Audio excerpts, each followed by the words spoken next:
నన్ను ఈ స్థలానికి ఆహ్వానించిన మాకు అత్యంత ప్రియులు, దాదాపు 25-27 సంవత్సరాల నుంచి మరి ఈ ప్రాంతంలో చుట్టూ పరిసర ప్రాంతాల్లో చాలామంది సేవకులు ఉన్నారు. కానీ మీ సేవకులంటే మాకు అత్యంత ప్రియము. కారణము, తాను చెప్పింది చేస్తారు. మంచి దైవజనులు, ఆధ్యాత్మికమైన చింతన కలిగి లోకములో చాలామంది కాపర్లు ఉన్నారు. కానీ కాపర్ల కంటే మిన్నైన కాపరి ఆ దేవుని సంఘం పట్ల, కుటుంబం పట్ల బాధ్యత కలిగి ప్రభు పనిలో ముందుకు వెళుతున్న మంచి దైవజనులు. అందును బట్టి వారిని ప్రేమిస్తూ ఉన్నాం. వారి కొరకు ప్రతినిత్యం మేము ప్రార్థిస్తాం. మరి అంతకుముందు ఆయా సమయాలలో ఈ స్థలానికి ఆహ్వానింపబడ్డాము. తిరిగి ఈ 21 రోజు ఉపవాస ప్రార్థనలో 15వ రోజులో మీతో కలిసి, సేవకులతో కలిసి ఉదయకాలము గడపడం మాకెంతో ఆశీర్వాదకరం. మంచిది. దేవుని వాక్యంలోనికి వెళదాం. జాగ్రత్తగా దేవుని వాక్యాన్ని విందాం. పరిశుద్ధ గ్రంథము నుండి కీర్తనలు 45వ కీర్తన 11వ వచనం చదవండి దయచేసి. 45వ కీర్తన 11వ వచనమును చదువుకుందాం. ఈ రాజు నీ ప్రభువు, అతడు నీ సౌందర్యమును కోరినవాడు, అతనికి నమస్కరించుము. చాలు, చిన్న ప్రార్థన చేసి, ఈ రాజు నీ ప్రభువు, అతడు నీ సౌందర్యమును కోరినవాడు, అతనికి నమస్కారము చేయుము. ఈ రాజు నీ సౌందర్యమును కోరినవాడు, ఈ రాజు నీ సౌందర్యాన్ని కోరినవాడు. ఈ 21 రోజు ఉపవాస ప్రార్థనలు దేవుని యొక్క సేవకులు ఎందుకు ఏర్పాటు చేశారంటే మన సౌందర్యం కొరకు. ఆమేన్ చెప్పండి, అందరూ చెప్పండి. దేని కొరకు? మళ్ళీ ఒకటి పాస్టర్ గారండి, ఇంతవరకు కనీసం 5 రూపాయల పేర్లు నవ్వులు కూడా ఇలేదు పాస్టర్ గారు. మాకు సౌందర్యం ఎట్టొస్తుంది అంటారా? 5 రూపాయల పేర్లు నవ్వులన్నీ ఇచ్చాడా అయ్యగారు? సహజంగా కొంతమంది పురుషుల కంటే స్త్రీలు ఏమనుకోదులే, మా ప్రాంతపు వారు కాస్త ముఖం కాస్త తేట కోసం తమ్ముడు కాస్త పేరిన్ లవ్లు, పౌడరు ఏదోటి కాస్త శుభ్రంగా రాసుకుంటారు, మడ్డిగా లేకుండా కదా. సహజంగా సహజ సౌందర్యం కొరకు ప్రకృతి సౌందర్యవంతులు, డాక్టర్లు రకరకాలుగా చెబుతున్నారు. పుచ్చకాయ పచ్చడి రాసుకోండి. పుచ్చకాయ పచ్చడా లేకపోతే ఏంటి? పుచ్చకాయ బద్దల, పుచ్చకాయ బద్దలు రాసుకోండి. ఇంకా ఏంటి, టమాటా గుజ్జు రాసుకోండి. ఇంకా ఇంకేంటి, బొప్పాకాయ రాసుకోండి, దోసకాయ రాసుకోండి. ఇంకా మీ సౌందర్యం ఇంకొక మంత్రి సత్యనారాయణ అయితే ఆయన అంటున్నాడు, నల్ల మట్టి, బాగా జిగురుగా ఉన్న మట్టి రాసుకొని 1 గంట తర్వాత మీరు మొహం గడుక్కోండి, చాలా చక్కగా సౌందర్యంగా ఉంటారు అంటున్నాడు. లోకములో రకరకాల సౌందర్యాల కొరకు ఇదివరకు మన పూర్వం తాతలు ముత్తాతలు ఏం రాసుకున్నారు? ఏం రాసుకొని వేడి నీళ్ళు పోసుకున్నారు, శుభ్రంగా ఆరోగ్యంగా ఉన్నారు. ఇప్పుడు లేనిపోయిన సౌందర్యాల కొరకు లేనిపోయినని రాసుకొని ఉన్న ముఖాన్ని వికారం చేసుకుంటున్నారు. మా ఇంటికి సమీపంలో పాపం ఒక అమ్మాయి పెద్ద పిల్ల అయింది. పాపం వాళ్ళ మేనత్త ఏం చేసిందంటే, చాలా చక్కగా ఉంటుంది కానీ తీసుకెళ్ళి బ్యూటీ పార్లర్లకు అప్పచెప్పింది పాపం ఆ పిల్లని. అప్పచెప్పిన 2వ రోజు, ఇంకా 3వ రోజు ఫంక్షను. ఇదేంటి అని పాస్టర్ గారిని అడిగా, ఈ పిల్ల ఎవరంటే ఆ పిల్లే అంది. ఏంది ఈ పిల్ల అట్టుందంటే, ఎట్టుందో తెలుసా, బావయ్య అన్నట్టుంది.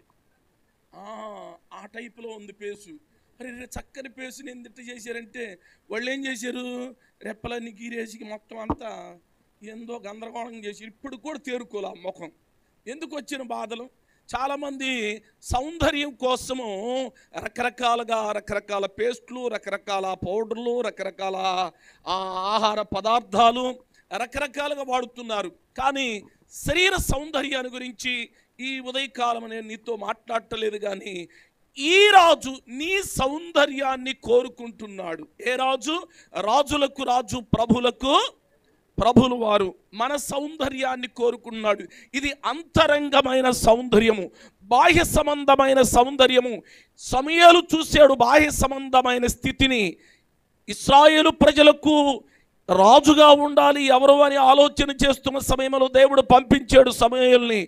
ఫలానా ప్రాంతంలో ఇదిగో యెష్షయి కుమారులు ఒక కుమారుడు నేను అభిషేకించబోతున్నానంటే పరుగును తీసుకుంటూ వచ్చాయా, నీ కుమారులు ఇశ్రాయేలు రాజుగా దేవుడు అభిషేకించబోతున్నాడంటే మొదటి వాడిని తీసుకొచ్చాడు. సమూయేలు అనుకున్నాడు, ఆహా చాలా ఎత్తరివాడు, మంచి దిట్టంగా బాగున్నాడు, బలంగా ఉన్నాడు, మంచి భుజములు వెడల్పు కలిగిన వాడు, ఇతడైతే ఇశ్రాయేలు సామ్రాజ్యానికి గొప్ప రాజు అని ఆ కొమ్ము తైలము తీసుకొని పోయిపోతుంటే దేవుని స్వరం వినబడుతుంది, సమూయేలు ఆగో, నువ్వు పైవేషాన్ని లక్ష్య పెట్టువాడు, నేను అంతరంగములను పరిశీలన చేయువాడునని ఆపేసేసాడు. వెంటనే రెండోవాడు, అబ్బే వద్దు, 3, 4, 5, 6 మొత్తం వద్దు, ఎవరైనా ఉన్నారా?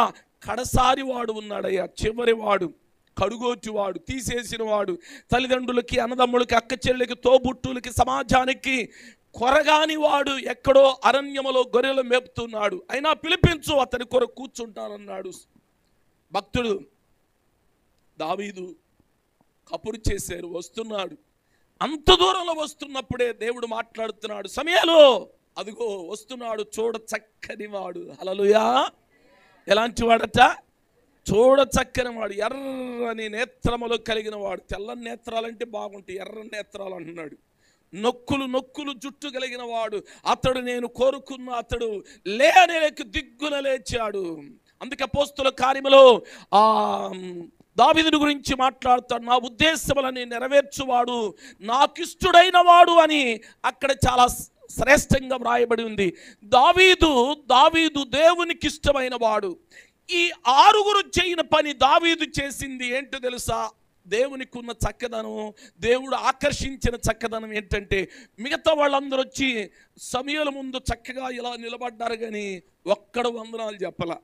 కానీ దావీదు సాష్టాంగ నమస్కారం చేసి, నా ఏలిన వాడు పిలువటానికి గల కారణం ఏమో అని అలా కాళ్ళ మీద పడ్డాడు. అదే సంస్కారమైన నమస్కారం. అందుకే దావీదు ఎడల దేవునికి బహు ఇష్టమైంది. కానీ వీళ్ళందరూ సంస్కారం లేని నమస్కారం కూడా చేయలే. కనీసం అలా వచ్చి మేము ఇశ్రాయేలు సామ్రాజ్యానికి మొదటి రాజుగా ఉన్న సౌలుకి కుడి భుజముగా ఉన్న సేనాధిపతులము, అలాంటి వాళ్ళం ఇలాంటి వాళ్ళం అనుకున్నారు. కానీ కనీసం వచ్చిన గారికి వందనాలు కూడా చెప్పలా. కానీ అంతరంగ సౌందర్యాన్ని కోరుకుంటున్నాడు. అందుకే ఈ రాత్రి ఈ యొక్క ఉదయకాలమైన అంశం ఏమిటంటే, నీ సౌందర్యాన్ని చెప్పరా, నీ సౌందర్యాన్ని కోరుకుంటున్నాడు. ఈ సౌందర్యం కావాలంటే, అంతరంగ సౌందర్యం కావాలంటే కొన్ని విషయాలు త్వరగా చెప్తాను, కొంచెం జాగ్రత్తగా మనసు పెట్టండి. మరొకసారి చదవండి ఆ లేఖన భాగాన్ని. అదే 45:11 వచనము. ఈ రాజు నీ ప్రభువు, అతడు నీ సౌందర్యమును కోరినవాడు. ఈ మధ్యాహ్నము ఈ సమయంలో దేవుడు మన సౌందర్యాన్ని కోరుకుంటున్నాడు. అందుకే దేవుని యొక్క సేవకులు సౌందర్యానికి ముందు మీరు సౌందర్యవంతులుగా కావటానికి మరొక సూత్రము, యెషయా గ్రంథము 50 అధ్యాయం 10వ వచనము చదవండి దయచేసి. యెషయా గ్రంథము 50 అధ్యాయము 10వ వచనము చాలా శ్రేష్టమైన మాట ఉంది. మీలో యెహోవాకు భయపడి ఆయన సేవకుని మాట వినువారు ఎవరు? అది ఇందాకిన దైవజనులు ఆరాధన అయిపోయిన తర్వాత మన హృదయాన్ని సిద్ధం చేసుకున్నాం. సిద్ధపరుచుకుంటేనే దేవుని వాక్యం లోపలికి వెళుతుందన్న మాట చాలా ఇంపైన మాట. అందుకే ఇక్కడ అన్నాడు భక్తుడు దావీదు, యెహోవాకు భయపడి నీ సేవకుని మాట వినువారు ఎవరు? ప్రశ్నేసి జవాబు రాల మీకు. ప్రశ్నేసే జవాబు రాలా మీ దగ్గర నుంచి నాకు. ఏంటి? యెహోవాకు భయపడి మీ సేవకుని మాట వినువారు ఎవరు? తెలుగుగా అర్థమైంది, అది నేను తమిళం చెప్పట్లేదు. మరొకసారి, మీరు దేవునికి భయపడి మీ సేవకుని మాట వినువారు ఎవరు? జవాబు రాలా నాకు. తల్లిగారు అర్థం కలదా? దేవునికి భయపడి మీ సేవకుని మాట వినేవారు ఎవరు? ఆ కోడల గారు చెప్పింది నేనైంది. ఆ మాట మీరు ఎందుకు చెప్పట్లేదు? మీకు అర్థం కాల. దేవుని మాట విని, దేవునికి భయపడి సేవకుని మాట వినువారు బహు సౌందర్యవంతులుగా మార్చబడతారు. ఎవరి మాట? ఎవరి మాట? గట్టి చెప్పాలి. ఎవరి మాట? సేవకుని మాట. సేవకుని మాట విని ఈ మధ్యాహ్న కాలమందు ఈ 15 రోజుకు వచ్చిన వారు నిజముగా మీరు ధన్యులు. దేవునికి మహిమ కలుగును గాక. గట్టిగా చప్పలు కూడా దేవుని మహిమపడదాం. గట్టిగా గట్టిగా గట్టి గట్టిగా కొంచెం ముందుకు వెళ్దాం. నంబర్ 1, సౌందర్యానికి ఇదిగో దేవుని మాట చాలా ప్రాముఖ్యమైంది. అంతరంగ సౌందర్యము. పరిశుద్ధాత్మదేవుడు ఈ ఉదయకాలం మనతో మాట్లాడుతున్నాడు. అంతరంగ సౌందర్యవంతులుగా, చూడ చక్కని వారిగా, ప్రభుకి ఆకర్షితులుగా 127 సంస్థానములో ఉన్న యూదులు మొత్తం రాకుమార్తెలందరూ వచ్చి రాజుగారు ముందు నిలబడ్డారు. కానీ ఎవరిని చూసి తను దయ కలగలేదు. కానీ ఏ రాజ్యం లేదు, ఏ తల్లిదండ్రులు లేరు, ఏ అన్నదమ్ములు లేరు. ఎవరు పెంపకములో, ఒక చిన్నాని పెంపకములో పెరిగిన ఒక మామూలు సాదా సీదా మనిషి. ఏంటి తెలుసా? తన పిన్న తండ్రి చెప్తున్నాడు కూతురుతో, అమ్మా, షండు అలంకరించిన అలంకారము తప్ప ఏ అలంకారమును అలంకరించుకోవద్దు. ఎందుకంటే షండు అంటే సేవకుడు. సేవకుని మాట విని నీవు ఆత్మీయ జీవితంలో నీ జీవితాన్ని కట్టుకోగలిగితే, రాజుగారు ముందు ఎస్తేరు పోయి నిలబడినప్పుడు 4వ అధ్యాయంలో రాయబడిన మాట ఏమిటి? రాజుగారికి ఏం పుట్టిందంట? గట్టి చెప్పాలి. ఏం పుట్టిందంట? ఎందుకు? చూడ చక్కగా ఉంది. ఎవరు కనీసం తలెత్తి కూడా చూడాల. కానీ ఎస్తేరు రాంగల్ని పరిమళ సువాసన గుమాయించింది. కారణం ఏమిటో తెలుసా? ఎఫెసీ పత్రికలు అన్నాడు, మీరు పరిమళ వాసనగా ఉండటానికి ప్రభువు మనల్ని పిలుచుకున్నాడు. ఆ పరిమళ వాసన ఎవరిలో ఉంది? ఎస్తేరులో ఉంది. చూడ చక్కగా ఆ లోపలికి రాంగలే రాజుగారికి ఆ యొక్క సువాసన ఆగ్రాణించేశాడు అనమాట. ఒక్కసారి కళ్ళెత్తి చూసాడు ఆ వాసనకి. ఏ వాసన? ఏ వాసన? పాన్సు వాసన కాదు, సొంతూరు మైసూరు శాండ్లు వాసన కాదు, స్ప్రే కాదు, సెంటు కాదు. ఏ వాసన? పరిమళ వాసన. సత్ప్రవర్తన కలిగిన వాసన ఎస్తేరులో ఉన్నది. కాబట్టి రాజుగారు చూశాడు, ఒక్కసారి ముగ్ధుడైపోయాడు. ఎందుకో తెలుసా? సత్ప్రవర్తనతో కూడిన దేవుని మాటకు లోబడిన చక్కని కన్యక. హల్లెలూయా. అయితే దేవుడు ఈ ఉదయకాలం మన సౌందర్యాన్ని కోరుకున్నాడు. చూపులు, తలంపులు, యోచన, నడకలు, క్రియలు, అరుకాలు, నడినెత్తి వరకు మనం సౌందర్యవంతులుగా అంతరంగములో ఉండాలంటే ఏం చేయాలో జాగ్రత్తగా విందాం. పరిశుద్ధ గ్రంథము నుండి యెషయా గ్రంథము 61వ అధ్యాయము 10వ వచనమును చదువుకుందాం. యెషయా గ్రంథము 61వ అధ్యాయము 10వ వచనము. అమ్మా చదవండి దయచేసి. ఆ రీతిగాను ఆభరణములతో అలంకరించుకొనిన పెండ్లి కుమార్తె రీతిగాను ఆయన రక్షణ వస్త్రమును నాకు ధరింప చేసి ఉన్నాడు. 2 చేతులు దేవుని స్తుతులు చెల్లిద్దాము. నెంబర్ 1, సౌందర్యానికి అతి ప్రాముఖ్యమైన రహస్యము ఇందాక దేవుని మాట అయితే, ఇప్పుడు రక్షణ వస్త్రము. అందరు చెప్పండి, ఏ వస్త్రము? అందరు చెప్పండి, ఏ వస్త్రం అమ్మా? ఇక్కడ ఉన్న వాళ్ళందరూ రక్షించబడ్డవారా? చేయొద్దని అందరూ. వెరీ గుడ్, ఇంకా 2 చెల్లెళ్ళు, ముగ్గురు రక్షింపలేదు. అయ్యో ఎందుకమ్మా? ప్రసంగి 12వ అధ్యాయంలో ఏమి రాయబడింది? 2వ వచనములో, నీ బాల్య దినములో నేను ఈ సృష్టికర్తను స్మరణకు తెచ్చుకోమని చెప్పాడు. మరి అందరూ అంతటా రక్షణ వస్త్రాన్ని కలిగి ఉందురుగాక. యేసయ్య రాజులకు రాజు, ప్రభు అయిన యేసుక్రీస్తుల వారు ఆయన రాజుగా రాబోతున్నప్పుడు నీ రక్షణ వస్త్రాన్ని చూసి, నీ యొక్క మహిమ వస్త్రము, ఉల్లాస వస్త్రము, పెండ్లి వస్త్రము, శ్రేష్టమైన రక్షణ వస్త్రములు ఇవన్నీ ఇమిడి ఉన్నాయి. నువ్వు రక్షణ వస్త్రాన్ని కలిగి ఉండాలి. రక్షణ వస్త్రము లేకుండా నువ్వు ఏం చేసినా నువ్వు దిగంబరుడువే అంటున్నాడు. దేనిలో? లవోదికయ సంఘముతో మాట్లాడుతున్నాడు. నీవు ఏ వస్త్రం లేకపోతే రక్షణ వస్త్రం. అది ఎక్కడ ఉంటుందండి? తోటరావుపాలెమా, ఈపురిపాలెమా, లేకపోతే చీరాల సెంటర్లో ఉంటుందా? గాంధీ క్లాత్ మార్కెట్లో, కామదేవ్ కాంప్లెక్స్లో, బాబుజీ మార్కెట్లో, గుంటూరు చందనాలో దొరుకుతుంది ఈ వస్త్రము. ఎక్కడ దొరుకుతుందమ్మా? ఎక్కడ దొరుకుతుంది? ఎక్కడ జరుగుతుంది రక్షణ? విరిగి నలిగిన మనసు, ఇందాకనే చెప్పాను, దేవునికి భయపడి సేవకుని మాట విని నీ జీవితాన్ని మార్చుకొని మారు మనసు పొంది పాపక్షమాపణ నిమిత్తమై యేసుక్రీస్తు నామములో నీవు నీటి బాప్తిసము పొందుటే నీలోనికి గొప్ప రక్షణ వస్త్రము దేవుడు అలంకరింప చేస్తాడు. హల్లెలూయా! రెండు చేతులు బిగ్గరగా స్తుతులు చెల్లిద్దాము. రక్షణ వస్త్రాన్ని కలిగి ఉండాలి. అందరూ చెప్పండి. మనమందరము ప్రభు రాబోతున్న దినాల్లో, కడవరి దినాల్లో రాబోతున్నాం.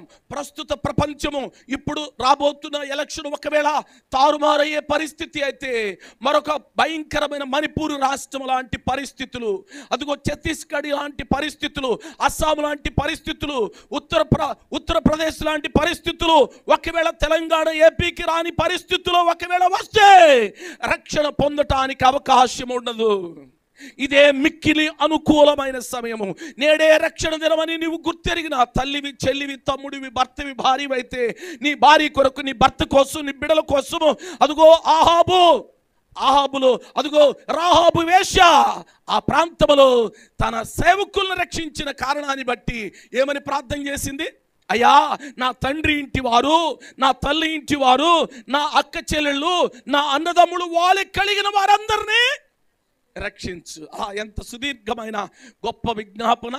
ఆ విజ్ఞాపన దేవుడు ఆలకించి తన కుటుంబ సభ్యుల మొత్తాన్ని మార్చేసుకుంది. అయితే నీకు ఆ భారం ఉందా? ఈ సభలో ఈ ఉపవాస ప్రార్థనలు వస్తూ ఉన్నావు, కానీ నీ భర్త కొరకు ప్రభువుని అడుగుతున్నావా? ఆ మాయదారుడు మారడండి, నువ్వెంత చెప్పినా అంతేనండి అంటావా? కాదు కాదు, మారతాడు. నిజముగా యేసయ్య పాదాలు పట్టుకుంటే, యేసయ్య నా నామమున, యోహాను సువార్త 14:14 అన్నాడు, నా నామమున మీరు ఏమి అడిగినను చేస్తానన్నాడు. ఎందుకు నీ భర్త మార్చబట్లేదంటే, యోహాను 7:15 ఏమన్నాడు? నా యందు మీరును మీ యందు నా మాట నిలిచి ఉండలేదు కాబట్టే మీరు ఏమి అడిగినా పొందుకోట్లా. కానీ నిలిచి ఉంటే మీకు ఏది ఇష్టమో అడుగుడి అన్నాడు. మనం అడుగుతున్న భర్త రక్షించబట్టలా, బిడ్డలు రక్షించబట్టలా. ఎందుకు అంటే ఇంకా యేసులో నిలిచి ఉండటల్లా, దేవుని సేవకులు మాట వింటలా, దేవునికి లోబడిన వారుగా ఉండటలా. నిజముగా నీ రక్షణ వస్త్రాన్ని నువ్వు జాగ్రత్తగా కలిగి ఉంటే, తీతు పత్రికలో ఎక్కడ వ్రాయబడింది కదా, ఆ భార్య యొక్క సత్ప్రవర్తన బట్టి భర్తను రాబట్టవచ్చట. ఎలా? ఏ స్థితిలో ఉండి? ఒకవేళ త్రాగుబోతు భర్త అయినా, ఒకవేళ లోకములో, పాపములో, శాపములో ఉన్నప్పటికీ నీవు వాక్యం చెప్పక్కర్లేదండు, నీ వాక్యం చెప్పక్కర్లా. నీ సత్ప్రవర్తన, నీ పరిమళ వాసన, నీ రక్షణ వస్త్రము సరిగా గనక ఉంటే, అదిగో జైలు సూపరింటెండెంట్ అన్నాడు, ఏమి వాక్యం వల్ల మందిరానికి వెళ్ళా, ఎప్పుడు ఏం కార్యాలు చేయాలా, కానీ అక్కడ జరిగిన కార్యాన్ని చూసి అయ్యలారా రక్షణ పొందటానికి నేనేమి. నీ భర్త అడుగుతాడు నిన్ను, ఏమమ్మా నేను నీతో మందిరానికి వస్తానమ్మా. ఎందుకు నీ భర్త అనలేకపోతున్నాడంటే రక్షణ వస్త్రము సరిగా లేదేమో. ప్రియ దేవుని బిడలరా, ఈ ఉదయకాలం సమయంలో దేవుడు నీతో మాట్లాడుతున్నాడు. రక్షణ వస్త్రము కలిగి ఉండాలి. అందరూ చెప్దాం, నా వైపు చూడండి అమ్మా. ఏ వస్త్రాన్ని కలిగి ఉండాలి? గట్టిగా చెప్పాలి. ఏ వస్త్రం కలిగి ఉండాలి? రక్షించబడాలి. నీవు అందుకే యెహోషువ అన్నాడు, నేను నా ఇంటి వారును యెహోవాను సేవి. కుటుంబం అంతా రక్షించబడితే ఎంత బాగుంటుంది. అబ్రహాము కుటుంబము, నోవాహు కుటుంబము, ఇస్సాకు కుటుంబం, యేసేపు కూడా అంటున్నాడు న్యాయాధిపతుల గ్రంథంలో, నేను యేసేపు ఇంటి వారందరూ ఎక్కడికి వెళ్ళారట? బేతేలుకు వెళ్ళాడు అని వ్రాయబడింది 1:22 న్యాయాధిపతుల గ్రంథము. యేసేపు ఇంటి వారందరూ అంటే ఐగుప్తు దేశ ఫరో కూతురు భయంకరమైన విగ్రహారాధికురాలైనప్పటికీ చేసుకొని తను మార్చుకున్నాడు కాబట్టి కుటుంబ సమేతంగా బేతేలుకు వెళ్ళాడు. మనష్షే ఎఫ్రాయిమును మొత్తాన్ని తోడుకొని మందిరానికి వెళ్ళి ఉంటాడు బహుశా యేసేపు. మన కుటుంబాలు వారిగా దేవుని మందిరానికి వస్తే, ఎత్తబడినప్పుడు, ఆ రాజుగారు వచ్చినప్పుడు, మన కుటుంబాలను చూసినప్పుడు, మన సంఘాన్ని చూసినప్పుడు, బహు సౌందర్యంగా కనపడినప్పుడు ప్రభు తీసుకుని వెళ్తాడు. హల్లెలూయా. ముందుకు వెళుతున్నాను, జాగ్రత్తగా దేవుని మాటలు విందాం. ఆ రాజుకి మన సౌందర్యవంతులుగా కనపడాలంటే నెంబర్ 1 రక్షణ వస్త్రాన్ని కలిగి ఉండాలి. రెండవది చూడండి దయచేసి 118వ కీర్తన 15వ వచనమును చదువుకుందాం. 118వ కీర్తన 15వ వచనము.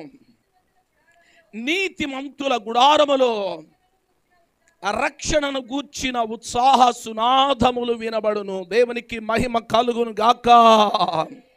ఏమంటే ఇక్కడ రెండవ అనుభవాన్ని మీ దృష్టికి తీసుకుని వస్తున్నాను.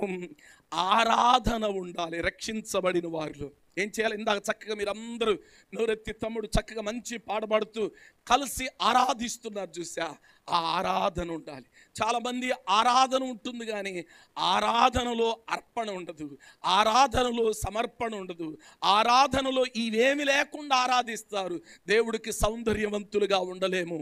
నా ప్రియ తల్లి చెల్లి, రెండవది రక్షించబడిన మనము, రక్షణ వస్త్రాన్ని కలిగి ఉన్న మనము ఏం చేయాలా? దేవుణ్ణి ఆరాధించే వారిగా ఉండాలి, దేవుణ్ణి ఆరాధించే వారిగా ఉండాలి, దేవుణ్ణి ఘనపరిచే వారిగా ఉండాలి. ఆదిమ సంఘములో అపోస్తుడైన పౌలు అక్కడ వ్రాయబడిన మాట 16:25 అపోస్తుల కార్యములో మధ్యరాత్రి వేళ వాళ్ళు ఏం చేస్తున్నారట? దేవుణ్ణి ఆరాధిస్తున్నారు. ఏ స్థితిలో? బెత్తములతో కొట్టబడిన స్థితిలో, ఏ స్థితిలో? కాళ్ళ చేతులకు బొండాలు బిగించబడిన స్థితి, ఏ స్థితిలో?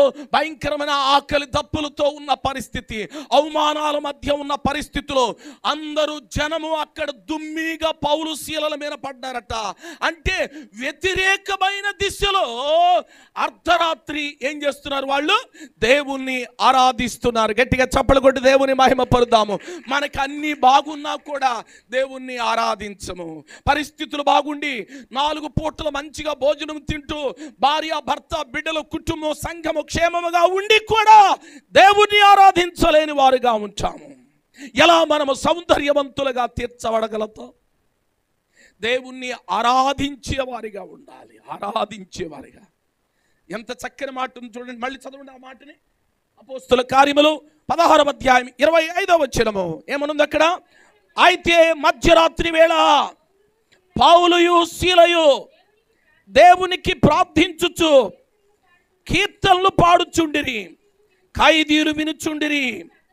అప్పుడు అకస్మాత్తుగా భూకంపము కలిగెను, చెరసాల పునాదులు అదిరెను, వెంటనే తలుపులను తెరుచుకొనెను, అందరి బంధకాలు ఊడిపోయెను. దేవునికి మహిమ కలుగును గాక. ముందు సౌందర్యం ప్రక్కన పెట్టండి. మనకున్న బంధకాలు, భర్త మీద ఉన్న బంధకాలు, బిడ్డల మీద ఉన్న బంధకాలు, కుటుంబం మీద ఉన్న బంధకాలు, ఏ బంధకాలతో ఈ స్థలంలో వచ్చి ఉన్నావో నీ స్తుతి ఆరాధన ద్వారా ప్రతి బంధకాలు తెగిపోవును గాక, ప్రతి మూయబడిన తలుపులు తెరవబడును గాక. ఆరాధనలో అంత శక్తి ఉంది. స్తుతి స్థితిని మారుస్తుంది కదా. యెహోషువ గ్రంథములో కూడా మనం చూస్తాం. యెరికో గోడలు 7 పర్యాయములు దేవుణ్ణి స్తుతించి ఆరాధించినప్పుడు ఏం జరిగినాయి? ఏం చేయాల? చిటికినేలు కూడా పెట్టలే దాని మీద. ఏమైపోయినాయి? కూలిపోయినాయి. మన పరిస్థితులు ఏమైనా కానీ 21 రోజు ప్రార్థన పూర్తయ్యేలోపు నీ ఇంటిలో ఒక గొప్ప కార్యము యేసు నామములో జరుగును గాక.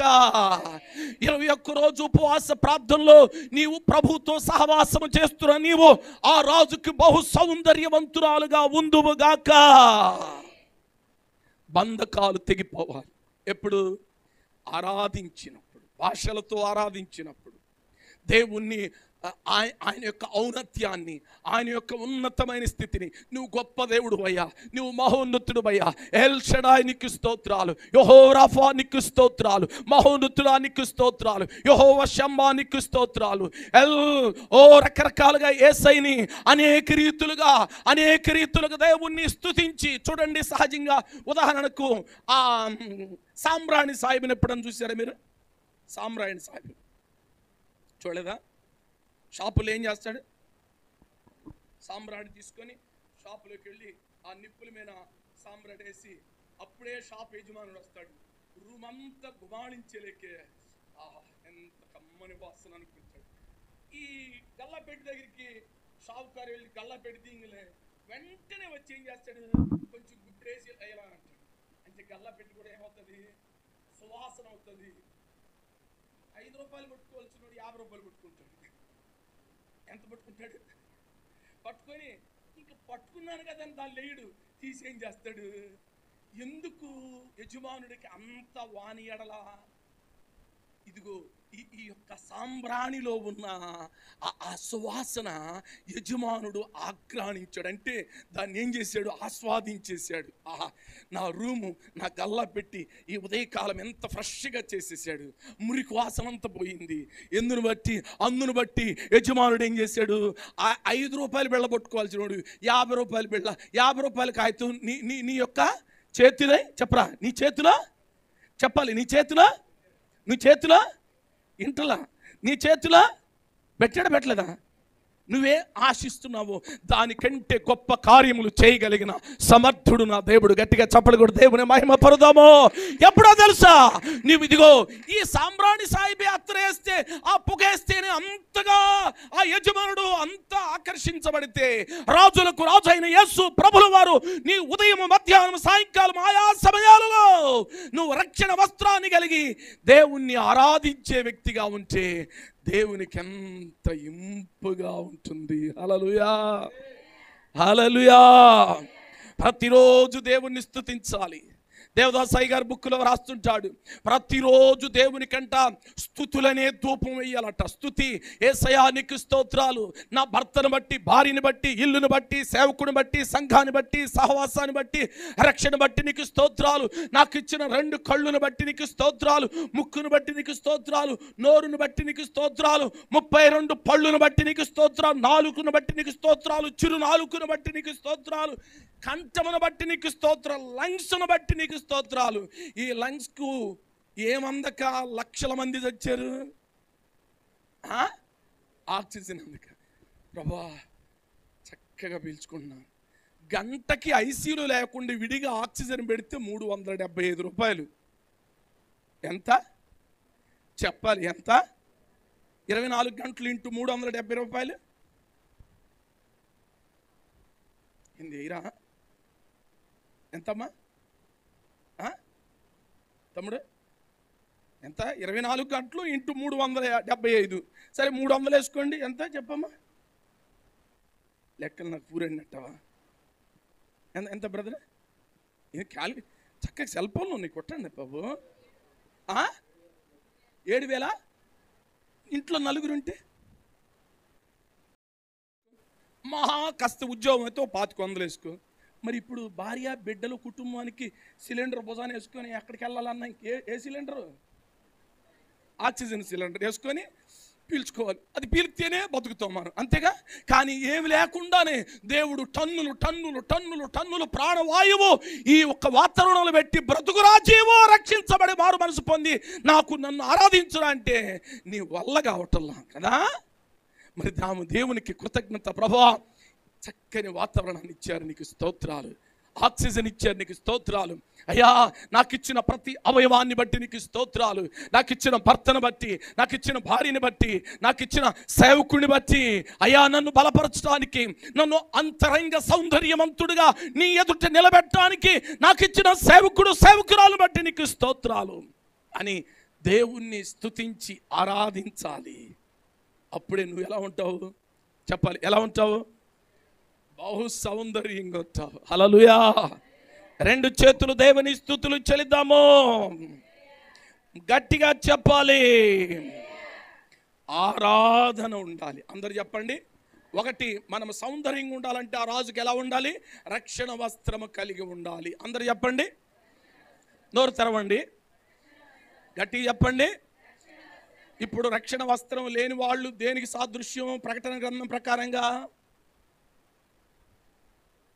దిగంబరులు.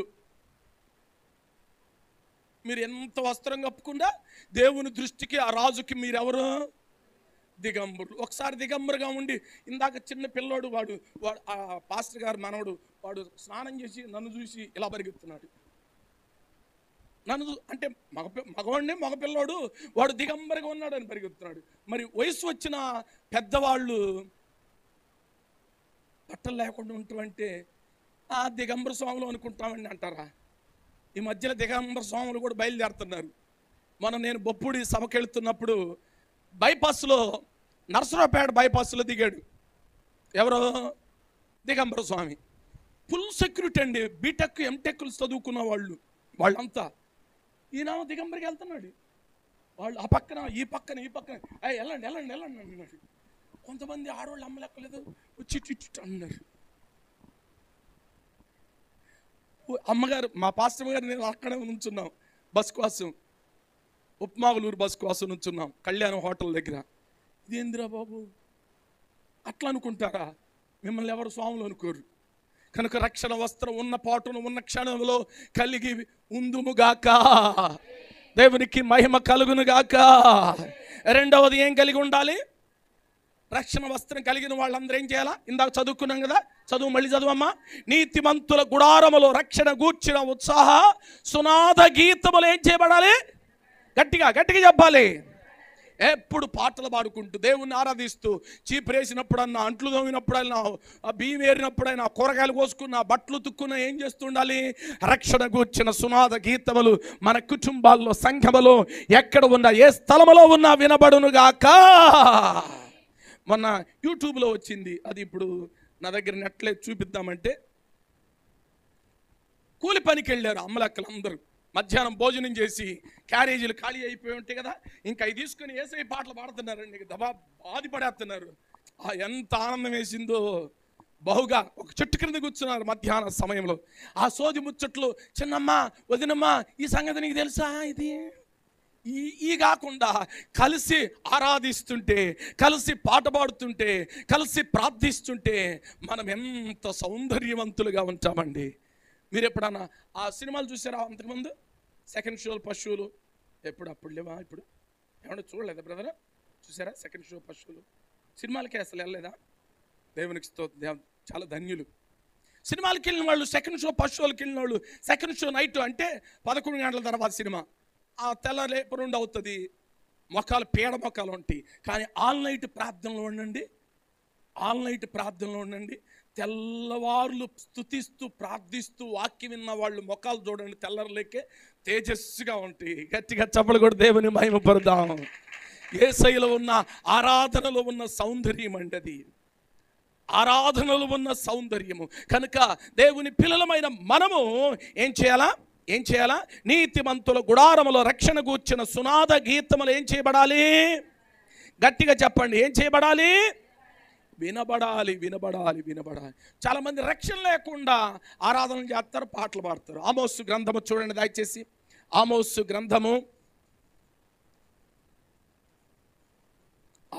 గ్రంథములో ఒక మాట ఉంది,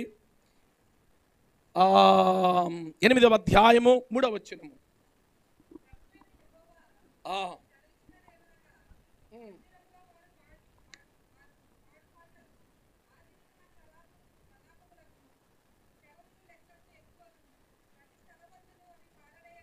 అమ్మ చూసారంటారా ఎంత భయంకరమో? మందిరము ముందు ఏముంది? చిన్న గీత ఉంది, చూసారా? చిన్న గీత ఉందా లేదా? ఎంత గీత ఉంది అంటే ఆ డాష్ పూర్తి చేసుకోండి. మారు మనస్సు లేని వాళ్ళు, రక్షణ వస్త్రము లేని వారు. ఇప్పుడు చదవండి, ఆ మాట పెట్టి. ఆ రక్షణ వస్త్రము లేని వారు మందిరములో పాటలు పాడేవాళ్ళు ఆ దినమున ఏడుస్తారు. ఏడుపులే, శవములు లెక్కకు మించి ఉంటాయి అంట. ఏంటి? రక్షణ మారు మనసు లేకుండా మందిరములో నువ్వు ఎంత ఎస్పి బాలసుబ్రహ్మణ్యం లాగా పాడినా, రక్షణ మారు మనసు వస్త్రము లేకుండా నువ్వు ఆ శైలజలాగా పాడినా, ఆ పాటలట ఆ దినాన ఏమవుతాయట? అంగలార్పులు, ఏడుపులు అవుతాయట. అయితే ఇప్పుడు మరి ఏం చేయాలా? రక్షించబడి నువ్వు ఆరాధిస్తే దేవునికి ఇంపైన సువాసన, నువ్వు సౌందర్యవంతురాలుగా ఉంటావు. హల్లెలూయా.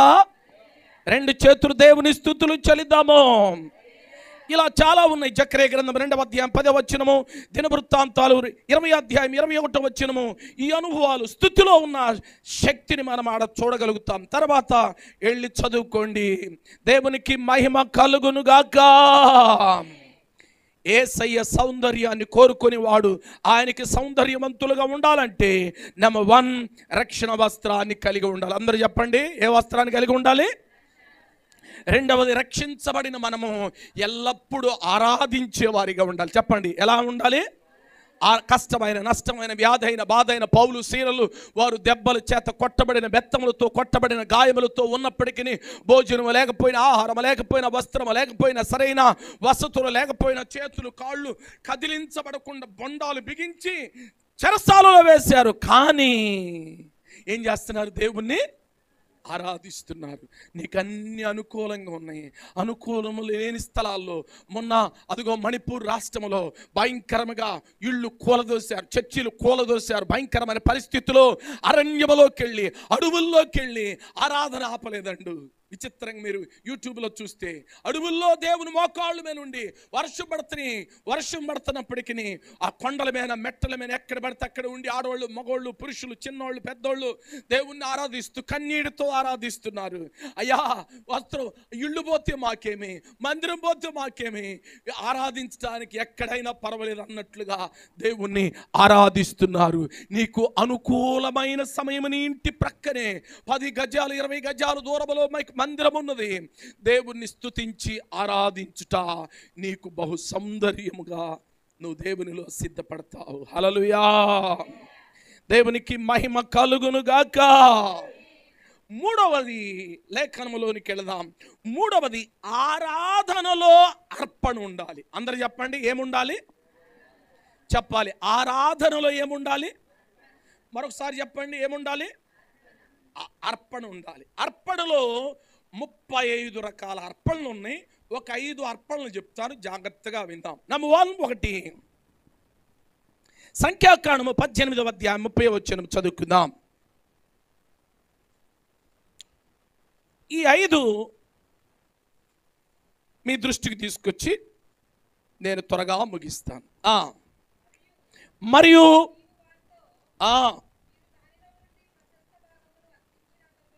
అర్పించిన తర్వాత మిగిలినది ద్రాక్ష తొట్టి, లేవీలు ఎంచవలెను. మీరును ఏ స్థలమందైనను ఇంటికెళ్ళి చాలా చక్కగా స్పష్టంగా చదువుకోండి. సంఖ్యాకాండము 18వ అధ్యాయము 30వ వచనము, దినవృత్తాంతాలు 2వ గ్రంథం 31, 5, 10 వచనాలు. సంఖ్యాకాండము 18వ అధ్యాయము 12వ వచనము, 21వ వచనము, 26వ వచనము. హెబ్రీయులకు రాసిన పత్రిక 7వ అధ్యాయం 9వ వచనము తర్వాత చదువుకుందాం. జాగ్రత్తగా నా వైపు చూడండి. నంబర్ 1, ఆరాధనలో ఏముండాలని చెప్పాను? అర్పణ. మొదటి అర్పణ ప్రథమ ఫలములు. అందరు చెప్పండి, ఏంటి? అందరు చెప్పండి, ప్రథమ ఫలములు. మరొకసారి చెప్పండి, ప్రథమ ఫలములు. ప్రథమ ఫలములో చాలా రకాలు ఉన్నాయి. సహజంగా ప్రథమ ఫలం అంటే సహజంగా చెట్లు, వృక్షాలు, మనకి సొరకాయలు, బీరకాయలు, పొట్లకాయలు, ఎండుమిరకాయలు, అవి ఇవి ప్రథమ ఫలంగా ఫస్ట్ కట్ చేసి తీసుకొస్తాం కదా. అలానే కోడిగుడ్లో కూడా ఏం చేస్తాం? కోడి పెట్టంగానే గుడ్డుని చక్కగా పెద్ద సిలువు గుర్తేసి గుడ్డుని జాగ్రత్తగా పట్టుకొస్తాం. కానీ కోడి పిల్లలు అయిన తర్వాత కోడిని పట్టుకురాం మనం. చాలామంది గుడ్డు సింపుల్గా ఉందని బియ్యంలో పెట్టుకొని అలా తీసుకొస్తారు. కానీ కోళ్ళు 4-5 పిల్లలు పుట్టి, ఒక గంపెడు పిల్లలు పుట్టిన తర్వాత అది మంచి బలిష్టంగా ఉంది, అది దేవుడి కొరకని చిన్న తాడు కట్టి దాన్ని పెంచి మంచి 1 కేజీన్నర వచ్చిన తర్వాత అయ్యగారు ప్రార్థన చేయి, ఇది సంతానం అన్నింటిలో ప్రథమది అని ప్రార్థన చేయించుకోరు కొంతమంది. గుడ్డు మాత్రం తెస్తారు కానీ కోడి మాత్రం తేరు. కానీ దేవుని వాక్యములు ప్రథమ ఫలములు అంటే అన్నీ అండి. ప్రథమ ఫలములు వృక్షముల్లో కానీ, జాతుల్లో కానీ, నీకొచ్చే రాబడిలో కానీ, ఉద్యోగం చేస్తున్నా, కూలి పని చేస్తున్నా, ప్రథమ ఫలము అది 10వ భాగము అని కూడా వ్రాయబడి ఉంది. వినండి జాగ్రత్తగా. మనము సౌందర్యవంతులుగా చేయబడకపోవటానికి గల కారణము ఈ రక్షణ వస్త్రం ఉంటుంది, ఆరాధన చేస్తాం, పాటలు పాడతాం, ఇటోళ్ళని అటోళ్ళని మొత్తాన్ని పొడుస్తాం, బాగా చప్పట్లు కొట్టే దుమ్ము లేపుతాం, కానీ అర్పణలు ఉండు. హలో, ఏముండు? బాగానే చప్పట్లు కొట్టేస్తాం, బాగా గట్టిగా చెమట్లు బారిపోయేటట్టు దేవుని ఆరాధిస్తాం, కానీ ఆరాధనలు ఏముండదు? ప్రథమ ఫలాలు ఉండు, దశంభాగాలు ఉండు. చూడండి దయచేసి, హెబ్రీయులకు రాసిన పత్రిక 7వ అధ్యాయం 9వ వచనం చూడండి దయచేసి. చదువు. ఒక విధమున చెప్పిన ఎడల 10వ వంతులను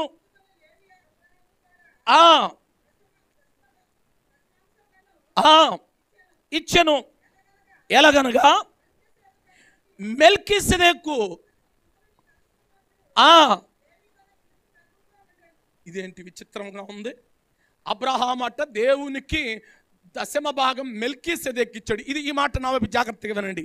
ఆశీర్వదించబడటానికి, ఆత్మ సంబంధమైన సౌందర్యవంతులుగా మార్చబడటానికి ఏంటంటే అబ్రహాము ఎవరికి దశమ భాగం ఇచ్చాడు? మెల్కీసెదెకు దశమ భాగం ఇచ్చాడు. అబ్రహాము మెల్కీసెదెకు దశమ భాగం ఇస్తే లేవి ఆశీర్వదించబడ్డాడంట. వింటున్నారా? అబ్రహాం కొడుకు ఎవరు? ఇస్సాకు కొడుకు ఎవరు బ్రదర్? యాకోబు. ఏసేపు మనకి ఇప్పుడు అవసరం లేదు, లైన్లో యాకోబు. యాకోబుకి ఎంతమంది కొడుకులు? 12 మంది కొడుకులు, ఒక కూతురు, మొత్తం 13. 12 మంది పేర్లో గబగబా కొన్ని పేర్లు చెప్పండి, మీకు జ్ఞాపకం ఉన్నాయి. అక్కడక్కడ కాకుండా లైన్గా చెప్పండి. రూబేను, షిమ్యోను, లేవి. అంటే ఇప్పుడు అబ్రహాము ఇంతవరకు ఇస్సాకు పుట్ల, ఇస్సాకు ముందున్న ఇస్మాయిలు పుట్ల, ఏది బైపాస్లో ఉన్న ఇస్మాయిల్ కూడా పుట్ల, ఇస్సాకు పుట్ల. అబ్రహాము దశమ భాగం ఇస్తే లేవి ఆశీర్వదించబట్టం ఏంటి? లేవి కూడా ఇచ్చినట్లంట అని దాఖలు చేయబడింది పరిశుద్ధాత్మ దేవుడు. అంటే నీవు దేవునికి ప్రథమ ఫలములు దశమ భాగము ఇచ్చుట వలన నీవు నీ కొడుకు, వాడి కొడుకు, వాడి కొడుకు, గట్టిగా చప్పలు కొట్టండి హల్లెలూయా. నువ్వు అనుకుంటాము నేను ఒకవేళ మా పిల్లోడికి అతి ప్రయోజనమై ఉద్యోగం వచ్చిన తర్వాత వాడు ఇస్తాడులే దశమ భాగం అనుకుంటావు. వాడు ఇయ్యాలంటే నువ్వు ఇస్తేనే వాడు ఇస్తాడు. అమ్మా తల్లి వినండి దయచేసి. అందుకే జగన్ తాతయ్య గారు అంటాడు. జగన్ తాతయ్య అంటే ఎవరైనా ఆయన అంటాడు, ఆయన బుక్లో రాస్తాడు, మీరు పాత నిబంధన భక్తులా క్రొత్త నిబంధన భక్తులా అని క్వశ్చన్ మార్క్ వేసాడు. ఇప్పుడు మీరు చెప్పండి, పాత నిబంధన భక్తులమో క్రొత్త నిబంధన భక్తులమో మనం? ఏందమ్మా చెప్పరు? పాత నిబంధన భక్తులమా క్రొత్త నిబంధన విశ్వాసులమా మనం బ్రదరా? క్రొత్త నిబంధన. పాత నిబంధన భక్తులం అయితే దశమ భాగం ఇవ్వాల, క్రొత్త నిబంధన భక్తులం అయితే దశమ భాగం ఇయ్యక్కర్ల మనం.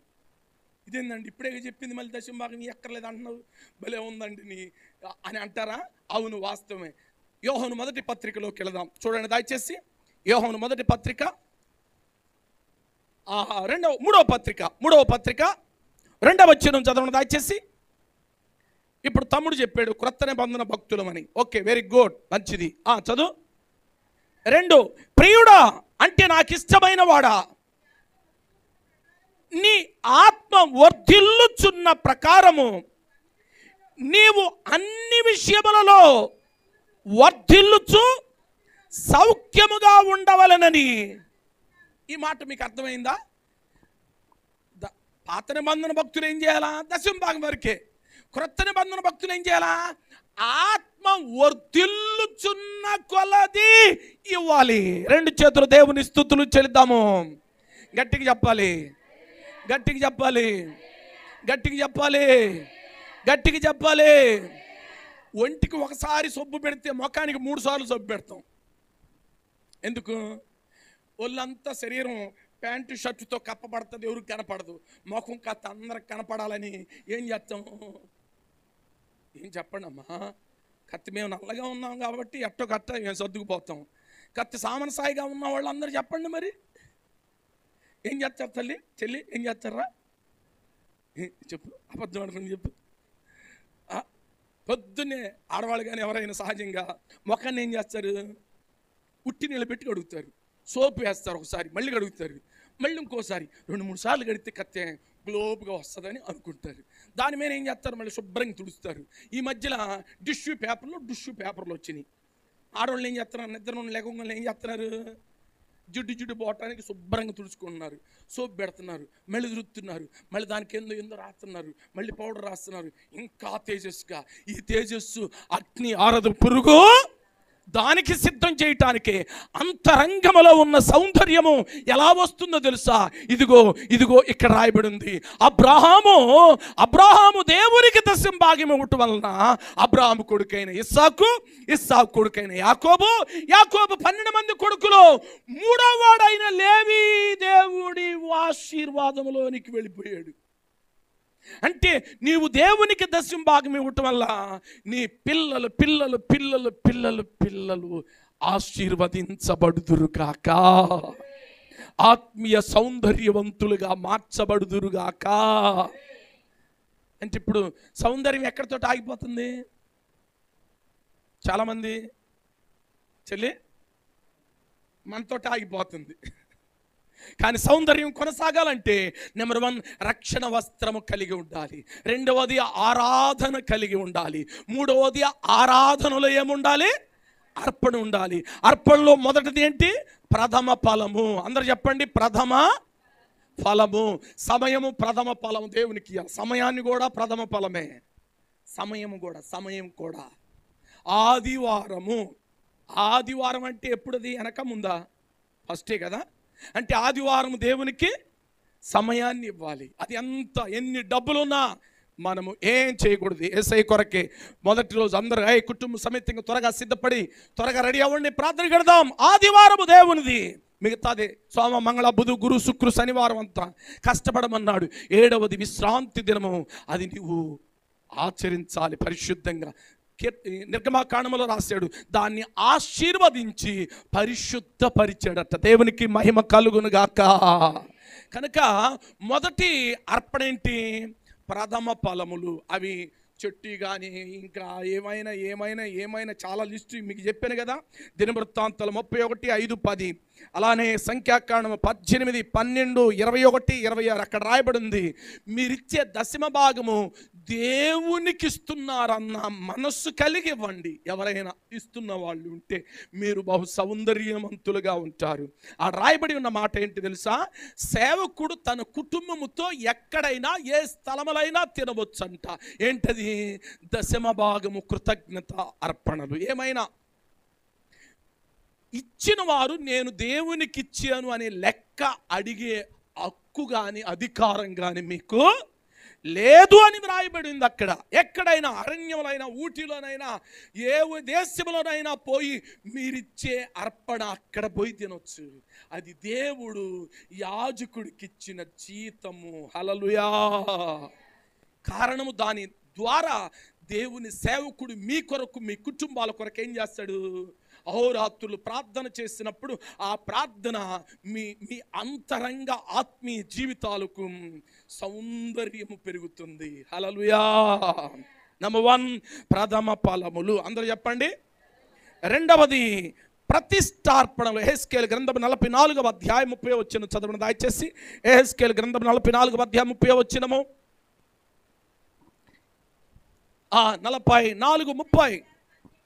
మీ ప్రతిష్టార్పణ అన్నిటిలోను తొలిచూలు వాటన్నిటిలోను మొదటివియు ప్రథమ ఫలములన్నిటిలోను మొదటివియు యాజకుల వగును మీ కుటుంబములకు ఆశీర్వాదము కలుగునట్లు మీరు ముందుగా పిసికిన పిండి ముద్ద యాజకునికి తీసుకురావలెను.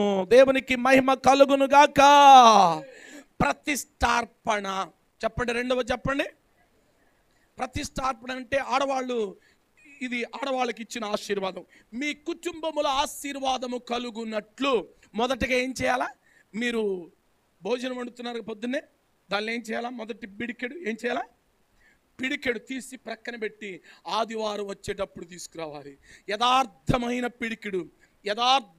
పిడికిడు, నమ్మకమైన పిడికిడైతే ఆదివారము ఉదయము నుండి మళ్ళా ఆదివారం ఉదయం వరకు ఇంచుమించు 2 కేజీలు బియ్యం అవుతాయి. కానీ చాలామంది ఏం చేస్తున్నారు తెలుసా? రేషన్ బియ్యం వచ్చినప్పుడు బరీగా తీసుకొస్తారు, కొనుక్కునే మంచి బియ్యం తెచ్చినప్పుడు కొంచెమే తీసుకొస్తారు. అప్పుడు సౌందర్యం ఏమవుతుంది? ఎందుకు చెప్పరా? ఏమవుతుంది సౌందర్యం? అలాంటి వాళ్ళు లేరు అనుకుంటున్నాం మీరు.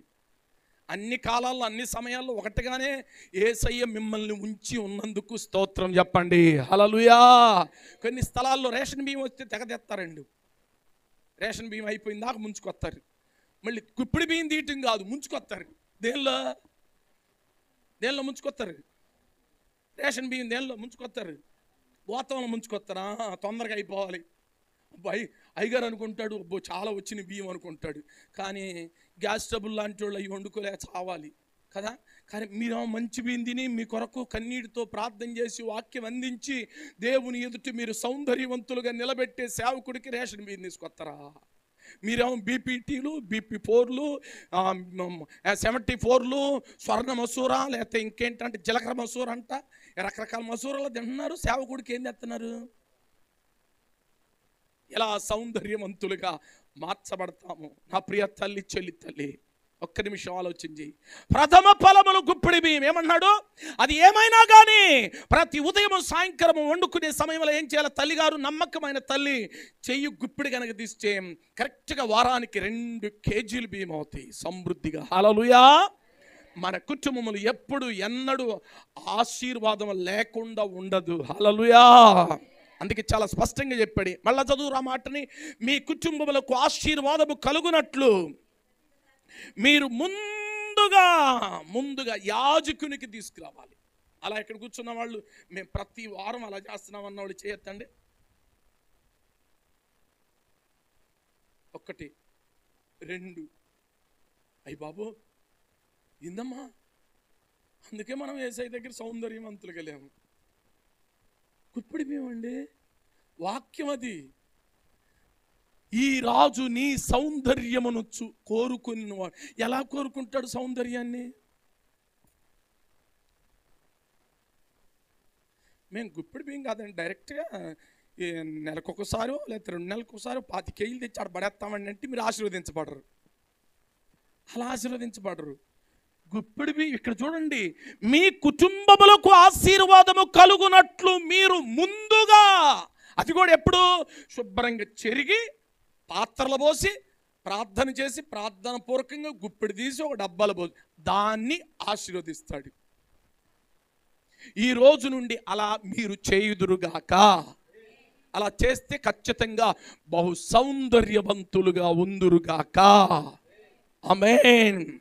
కనుక మొదటగా ప్రథమ ఫలములు, రెండవది ప్రతిష్టార్పణలు. అందరు చెప్పండి, ప్రతిష్ట అర్పణ. చాలా ఉన్నాయి, నేను ఇప్పుడు దాని జోలికి వెళ్ళటలేదు. మూడవది మ్రొక్కుబడులు. కీర్తన 66వ కీర్తన 14వ వచనం చదవండి దయచేసి. 66వ కీర్తన 14వ వచనము త్వరగా. నా శ్రమ కలిగినప్పుడు ఏంటంటే నా పెదవులు పలికిన మ్రొక్కుబడులను, నా నోరు వచించిన మ్రొక్కుబడులను. చూసారట, ఎప్పుడు మ్రొక్కుబడులు వస్తాయి బయటికి? శ్రమ కలిగినప్పుడు. కడుపుల నొప్పి వచ్చింది, బాధ వచ్చింది, కష్టం వచ్చింది, కన్నీరు వచ్చింది. అయ్యా బిడ్డ 10th క్లాస్ మంచి మార్కులు వస్తే అయ్యా 1116 దేవుని కొరకు సమర్పిస్తాను. అయ్యా కడుపుల నొప్పి వచ్చింది. అయ్యా అర్ధరాత్రి ఒక తల్లి సోదరి నా దగ్గరికి వచ్చింది. ఇప్పుడు ఒరిస్సాలో ఉంటుంది. ఒక 5 సంవత్సరాల క్రితం 1 గంట నేను మందిరంలోనే పండుకుంటా. ఎవరైనా ప్రార్థన చేయించుకోవడానికి వస్తారేమోనని ఇబ్బందిగా ఉంటుందని.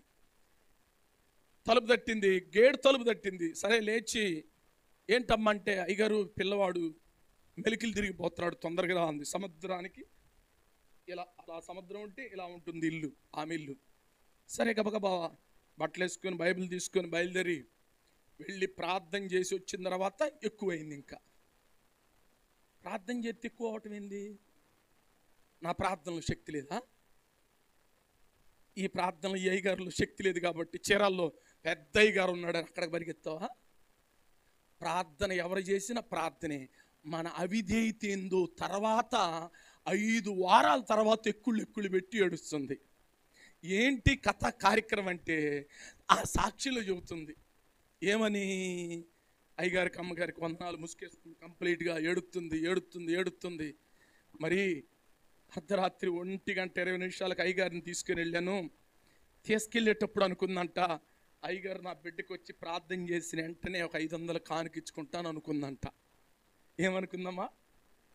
ఏమన్నా నాతో నడుస్తుంది, ఇంటి దగ్గర నుండి సముద్రం దగ్గర నడుచుకుంటూ వెళ్ళాలి. నడుస్తూ నడుస్తూ అనుకుంటుందంట, ఊర్లో అయ్యగారే కదా 500 ఎందుకు 300 ఇద్దాం అనుకుంటుందంట. హలో, వింటున్నారా? ఊర్లో అయ్యగారే కదా, ఎంత అంట? పిల్లోడు మెలికలు తిరిగిపోతుంటే ఈమె అనుకునే చూడు, ఈమె అనుకునే మొక్కుబడి చూడు ఎంత భయంకరంగా ఉందో. సరే, దగ్గరికి వెళ్ళి ప్రార్థన చేసి, ప్రార్థనలో నాతో పాటు ఏం చేయాలా? అయ్యా నా బిడ్డకి, అయ్యా ఎందుకు ఇలా జరిగింది, నా విధేయతుంటే క్షమించాయని ప్రార్థన చేసుకోవాలా? నేను ప్రార్థన చేస్తుంటే ఆమె అనుకుంటుందంట, 300 ఎందుకు 100 రూపాయలు పెడదాము అనుకుంటుందంట. యేసునామమున అడుగుచున్నాం తండ్రి, ఆమె నా బైబిల్లోకి వచ్చింది 50 రూపాయలు. ఎంత వచ్చింది? ఎంత అనుకుంది? చెప్పాలి, యథార్థమైన మాట చెప్పాలి. ఏంటి? ఎంత వచ్చింది నా బైబిల్లో? నేను ప్రార్థన చేసిన తర్వాత ఏమైంది? తగ్గల, ఎక్కువైంది. మా ప్రక్కనే సూరిబాబు ఉన్నాడు, డాక్టర్ సూరిబాబు ఆర్ఎంపీ. ఆయన లేపి అర్ధరాత్రి ఇక్కడ లాభం లేదు, చీరాల కామాక్షికి తీసుకెళ్ళండి అన్నారు. కామాక్షి కూడా లాభం లేదు, గుంటూరు తీసుకెళ్ళండి అన్నారు. గుంటూరు గాడు లాభం లేదంటే విజయవాడ మణిపాల్ హాస్పిటల్ అక్కడికి తీసుకెళ్ళారు. ఏం చేయాలి? 500 పక్కన ఏసై 2 సున్నాలు పెట్టాడు. 2 సున్నాలు ఎంతరా? 50,000ఏనా? 2 సున్నాలో 3 సున్నాలో పెట్టాడు. మొత్తానికి 5 లక్షలు అయింది 21 రోజుకి.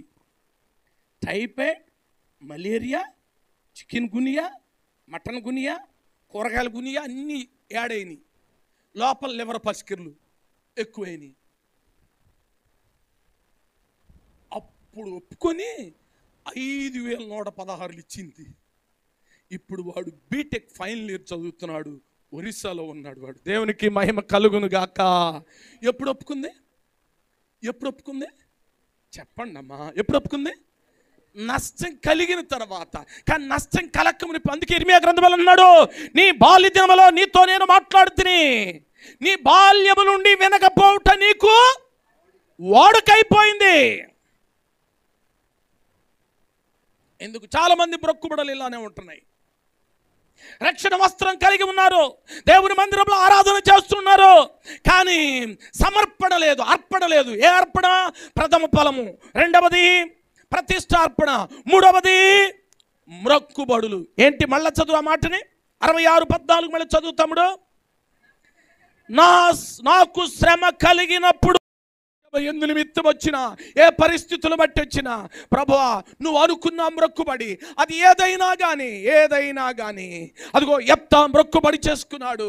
అయ్యా నేను జై జీవితం కలిగి నేను ఇంటికి తిరిగి వెళ్ళినప్పుడు నా గుమ్మములో ఎవరు ఎదురొస్తారో నిశ్చయముగా వారిని నీకు ఇస్తానయ్యా అన్నాడు.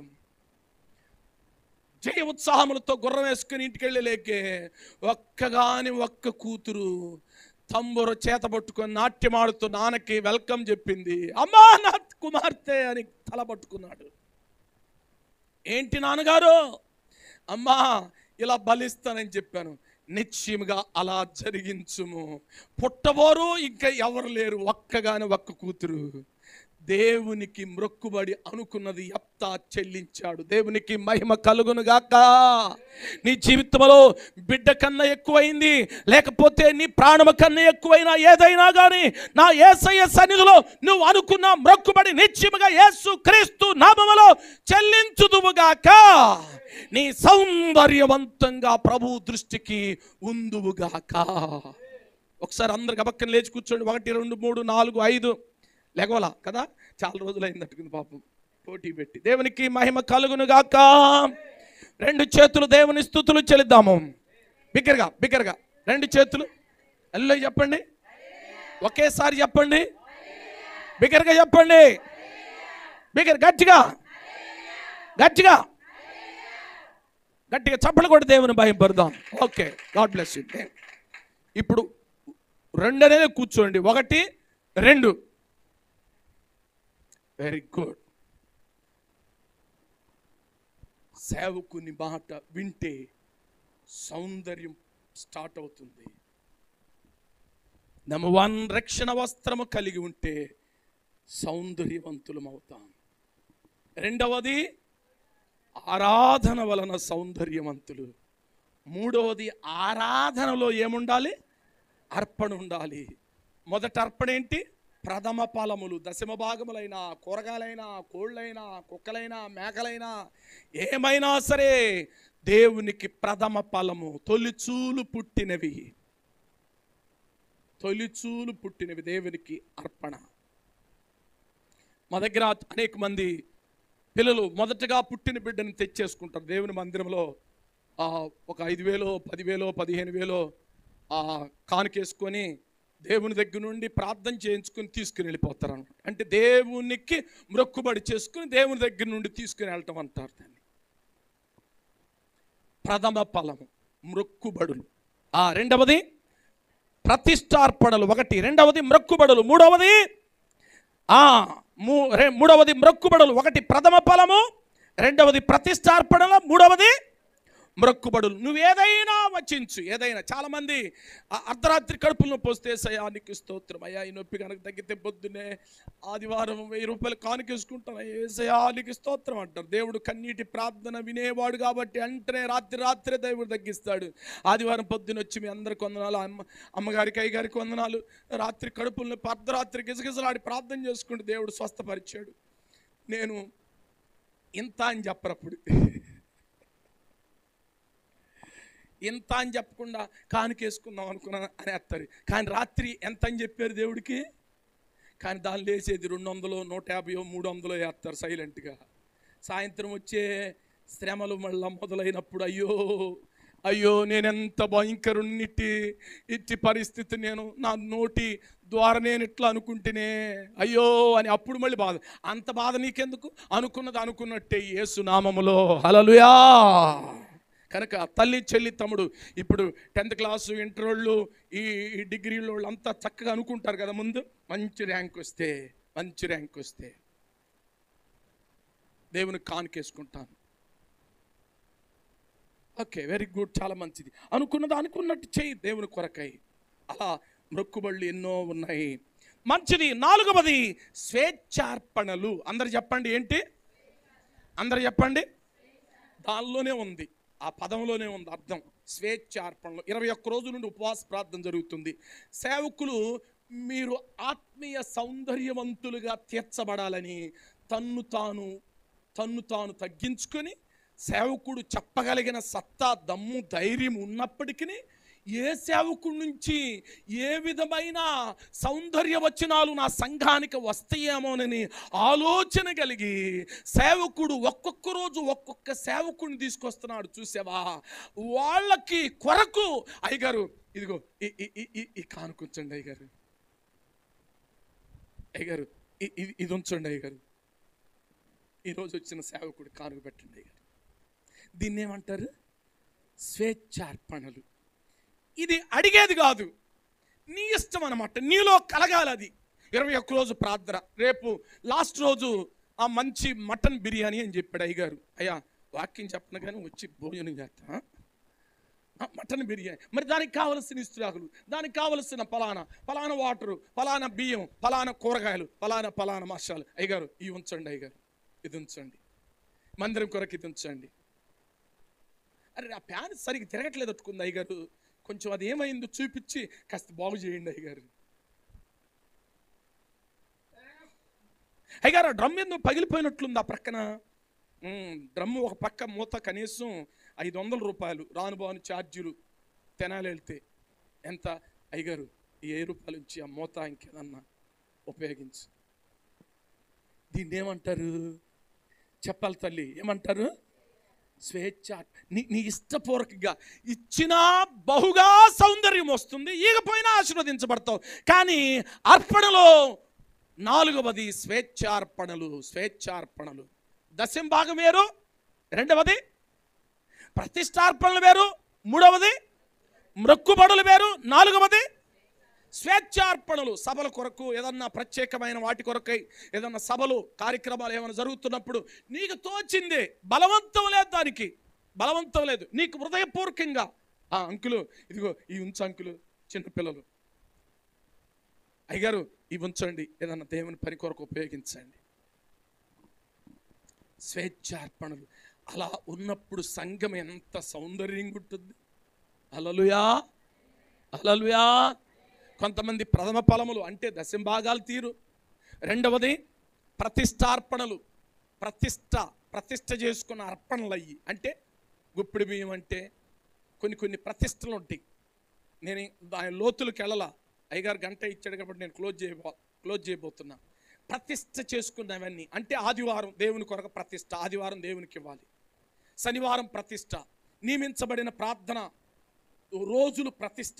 ఆ ప్రతిష్ట నీవు చనిపోయేంత వరకు దేవునికి ఇవ్వటం నేర్చుకోవాలి. దేవునికి మహిమ కలుగునుగాక. మూడవది మొక్కుబడులు. అది వ్యాధులో, బాధలో, బలహీనతలో, ఇరుకులో, ఇబ్బందులో. కరోనా వచ్చినప్పుడు కోట్ల రూపాయలు ఖర్చు పెట్టారు. బైపాస్ దగ్గర ఒక పాస్టర్ గారు ఉన్నారు. ఏసన్న గారి మందిరానికి ఆపోజిట్ మందిరంలో దాదాపు 75 లక్షల రూపాయలు ఖర్చు పెట్టేశారు. పొలం తాకట్టు పెట్టేశారు. హైదరాబాదు నుండి 1000 రూపాయలు జిప్పులో ఇంటికి శవం వచ్చింది. బాపట్ల ద్రాక్షవల్లి గారు మీకు తెలుసా, 1,50,00,000 రూపాయలు హైదరాబాదు నుండి 1000 రూపాయలు జిప్పులో ఇంటికి వచ్చాడు. 7,800 మంది దైవ సేవకులు చనిపోయారు. 2,700 మంది పాస్టర్లు చనిపోయారు. విశ్వాసులు కోకొల్లలు 1,000 రూపాయలు హాస్పిటల్ పాలు చేశారు ఆక్సిజన్ కోసం. కానీ దేవుని సన్నిధిలో రోజు వాక్యం చేత, ప్రార్థన చేత దేవుని కొరకు బహు సౌందర్యంగా పెంచుతున్న సంఘములో నీ మొక్కుబడులు, నీ దశమ భాగములు, నీ ప్రతిష్టార్పణలు, నీ స్వేచ్ఛార్పణలు దేవుని సన్నిధి ఇవ్వటానికి వెనుదీస్తూ ఉంటావు. తత్ఫలితంగా వచ్చే అనేక పరిస్థితులు, అయ్యో నేను ఇవ్వలేకపోయానే, నేను చేయలేకపోయానని అప్పుడు నువ్వు బాధపడితే దాని వలన ప్రయోజనమో శూన్యము. ఐదవది మీకు చెప్పి నేను ముగిస్తాను. కీర్తనలు 100వ కీర్తన 4వ వచనం చదవడం దయచేసి. 100వ కీర్తన 4వ వచనం. కృతజ్ఞతార్పణలు చెల్లించుచు ఆయన గుమ్మములలో ప్రవేశించుడి. కీర్తనలు పాడుచు. ఐదవది కృతజ్ఞత అర్పణలు. అందరూ చెప్పండి ఏంటిది? కృతజ్ఞత అర్పణలు. కృతజ్ఞతంగా ఏదైనా కార్యాన్ని దేవుడి వారం అంతా కాపాడాడు, ఆటోమేటిక్గా నీ కృతజ్ఞత. అది ఎలా తెలియజేయాలా? కానుక ద్వారా దేవునికి సన్నిధిలో కృతజ్ఞత అర్పణ అంటారు దాన్ని. అది ఏ కోణం, ఏ రీత్యాతైనా. నా కుమార్తె 10th మంచి మార్కులు వచ్చినాయి, కృతజ్ఞత అర్పణ. అర్పణలో రకాలు ఉన్నాయండి, చాలా ఉన్నాయని చెప్పాను కదా ఇందాక. ప్రస్తుతానికి ఒక 5. మొదటిది ప్రథమ ఫలములు, రెండవది ప్రతిష్టార్పణలు, మూడవది మొక్కుబడులు, 4వది స్వేచ్ఛార్పణలు, 5వది కృతజ్ఞత అర్పణలు. నాకు మంచి ఉద్యోగం వచ్చిందండి, కృతజ్ఞత అర్పణ. మొదటి శాలరీ దేవుని కొరకు, దేవుని మందిరానికి ఇస్తున్నా. అయ్యగారు ఏమన్నా దేవుని మందిరానికి వాడండి. కృతజ్ఞత అర్పణ, హృదయపూర్వకమైన కృతజ్ఞతతో నిండిన అర్పణ. 10 మంది కుష్ఠరోగులు ప్రభు దగ్గరికి వచ్చి, ఒక్కడే ప్రభు దగ్గరికి. ప్రభు అన్నాడు, ఆ 90 ఎక్కడ శుద్ధులు అవ్వలేదా? వారు అయ్యారు, కానీ కృతజ్ఞత లేని వారు. కృతజ్ఞత కలిగిన వాడు ఒక్కడే దేవుని సన్నిధికి వచ్చాడు. మనమందరం కృతజ్ఞత కలిగిన వారుగా ఉందుముగాక. రోజు ఉదయం, మధ్యాహ్నం, సాయంకాలము భోజనం, ఉదయం టిఫిన్, మధ్యాహ్నం 10 గంటల ప్రాంతంలో టీయో, లేకపోతే సాయంత్రం 4 గంటలకు మళ్ళీ ఇంకేదన్నా ఏదో ఒకటి తింటూ ఉన్నాం. ఇన్ని దేవుడిస్తున్నాడు. కనీసం తినటానికి తిండి లేని వాళ్ళు, కట్టుకోవడానికి బట్ట లేని వాళ్ళు, ఉండటానికి నివాసం లేని వారు ఎంతమంది, కోకొల్లలు, ప్లాట్ఫారాలు, సత్రాలు, రైల్వే స్టేషన్లు 100 లక్షల మంది ఉన్నారు. మనకు అన్నీ ఉన్నాయి. అందును బట్టి దేవునికి కృతజ్ఞత అర్పణ చెల్లి. ఊరక నోటితో దేవానికి స్తోత్రం అంటే కుదరదండు. అందరూ అంటారు స్తోత్రం అని. స్తోత్రం. పొళ్ళు లేని ఆమె కూడా అంటది పొళ్ళు లేని ఆమె కూడా తోటం అంటాడు. పాపం పొళ్ళున్నప్పుడు స్తోత్రం అని రాలా. తిట్టి పొళ్ళని ఊడిపోయిన తర్వాత ప్రభు అంటే తోటమాయ. పొళ్ళున్నప్పుడు, కళ్ళున్నప్పుడు చంద్రలీలమ్మ గారు చక్కని పాడబడింది. కాళ్ళున్నంత కాలం నేను నీ కొరకు పరిగెత్తలేకపోయానయ్యా. కళ్ళున్నంత కాలం నిన్ను నశించిపోతున్న ఆత్మలను చూడలేకపోయాను, చేతులున్నంతకాలం నీ చేతికి సహాయం చేయలేకపోయాను ప్రభువా. ఇప్పుడు మనకు అన్నీ ఉన్నాయి, కృతజ్ఞత భావం కలిగి దేవుని సన్నిధిలో బహు సౌందర్యవంతులుగా మార్చబడుదురుగాక.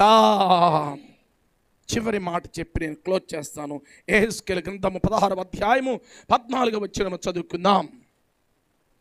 యెహెజ్కేలు గ్రంథము 16వ అధ్యాయము 14వ వచనము. నేను నీకు అనుగ్రహించిన నా ప్రభావము చేత. ఆహా ఆహా ఆహా, ఎంత గొప్ప మాట. మళ్ళీ చదువు తమ్ముడు, మళ్ళీ చదువు, భలే ఉందన్నమాట.